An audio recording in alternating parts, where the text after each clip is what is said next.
Tukio lilotokea jana katika nchi ya Irani na ambalo limepelekea kuuawa kwa viongozi kadhaa wa nchi ya Irani, akiwemo kiongozi wa juu kabisa.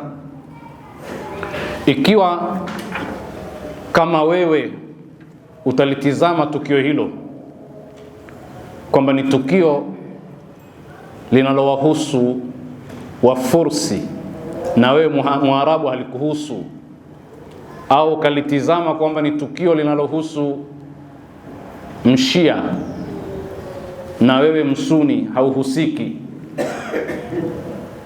na pengine wengine wakaona ni tukio ambalo linamhusu Muislamu, yeye kwa kuwa si Muislamu halimuhusu,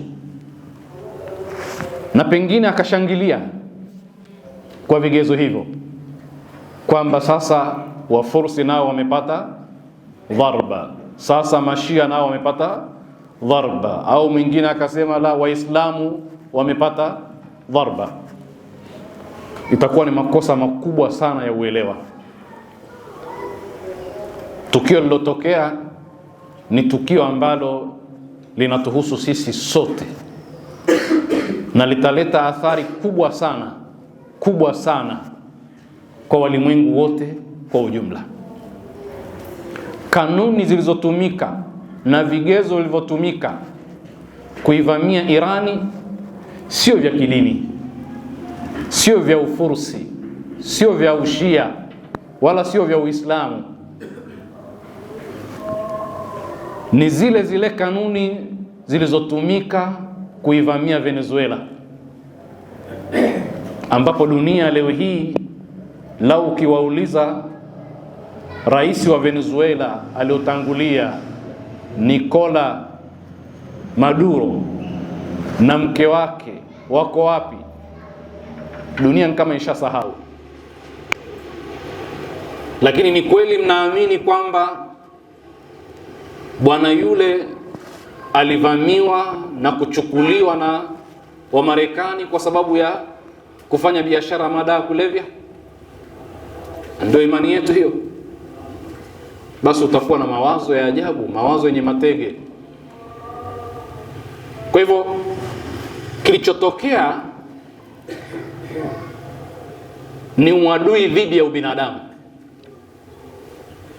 Kinachotokea ni suala la uhayawani, na mara nyingi tumesema kwamba sisi lau tungetambua kwamba adui yetu wa pamoja ni mmoja, ni yule anayekwenda anakiuka kanuni za kibinadamu, na lau tungeshikilia misingi ya kibinadamu katika kuyatazama mambo, tungemuona katika hali yake halisi. Zile sababu zote zinazotajwa ni sababu zinazowapa kibali tu kufanya jambo analolitaka. Sasa Mwarabu akisherehekea na asubiri zamu yake, Mkristo akisherehekea na asubiri zamu yake. Nicolas Maduro ni Mkristo, tena Mkatoliki. Rais wa Cuba wa zamani Castro alikuwa Mkristo, Mkatoliki. Hata Ulaya yenyewe ina maumivu na haitosalimika na Marekani. Sasa ukishangilia kama vile hufahamu. Lau kama sisi tungepigania ubinadamu na tukavaa miwani ya kibinadamu ambayo ndio miwani ya Kiislamu, tukapigana na adui dhidi ya ubinadamu, tungemmaliza, tungegundua kwamba hakuna vita tena baina yetu, baina ya madhehebu na madhehebu, na hizi lugha za raddi juu ya raddi, kila mmoja anataka kumjibu mwenzake katika mambo ambayo ni ya kitoto kabisa. Kwa hiyo ndugu zangu, kuna mabadiliko makubwa ya kihistoria yanayotokea, na mara nyingi yule anaishi kipindi cha historia hajui kama anaishi katika historia mpaka atoke katika kipindi kile. Ni sawa sawa na nyumba, huwezi kuiona umbile lake na umbo lake mpaka utoke nje. Kipindi hiki ni kipindi cha mtihani kwa walimwengu, na yoyote atakayetishia maslahi ya bwana mkubwa yuko hatarini, awe ni nchi kama Tanzania au ni nchi nyingine yoyote ile. Na kama hakuna kubalance power baina ya pande mbili ambazo zina nguvu, akawa mmoja tu ndo mwenye power, hakuna atakayesalimika. Wangefahamu Waarabu kwamba kuwepo na ambaye ana nguvu kiasi fulani baina yenu, kiranja katika nyie, ilikuwa ni salama kwenu. Wangefahamu, wasingeunga mkono adui ya jirani yao. Kwa hiyo kinachofuata sasa hivi ni kwamba wale waliokuwa majirani, kwa hiyo scenario walioiona, itakuwa ni vigumu sana kunyanyua sauti, na watakuwa wepesi sana kupokea masharti na kutekeleza. Ni risala imetumwa kwa kila mnyonge kwamba asijaribu kunyanyua sauti, na ukinyanyua sauti matokeo yake yatakuwa ni haya. Sasa katika hali kama hiyo, sisi tunatakiwa tusome zaidi, tufuatilie zaidi, tuwe aware zaidi na haya mambo, kwa sababu ya jamii iliyolala. Hakuna anayesema, hakuna habari za Umoja wa Mataifa, hakuna habari za usalama wa kimataifa, hakuna anayenyanyua sauti akasema haifai, si kweli, si sawa, mnachokisema si hoja za kweli.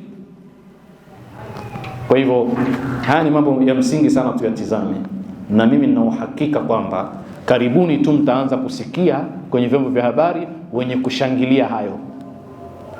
Wanashangilia kwamba sasa Mashia wamepatwa, Waislamu wamepatwa, Wafursi wamepatwa na hali kadhalika. Tunamuomba Mwenyezi Mungu awasaidie watoto wetu waliokuwa kule wanasoma. Awasaidie watoto wa Kenya, wa Uganda waliokuwa kule wanasoma. Watoto waliokuwa kutoka West Africa, kutoka North Africa wanaosoma. Wahindi, wa Pakistani, wazungu wanaosoma kule. Lakini awasaidie na Wairani wenyewe.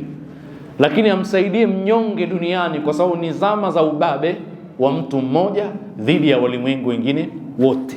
Hupaswi kushangilia yanayomsibu mwenzako kwa sababu na wewe uko njiani. Haya nilitaka kuyasema kabla hatujaanza darasa yetu ya leo. Na marehemu wote na mashahidi tuwaombee suratul mubarakatil Fatiha.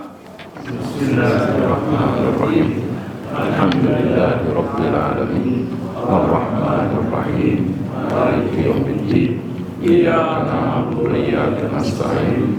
Ihdinas siratal mustaqim. Siratal ladzina an'amta 'alaihim ghairil maghdubi 'alaihim.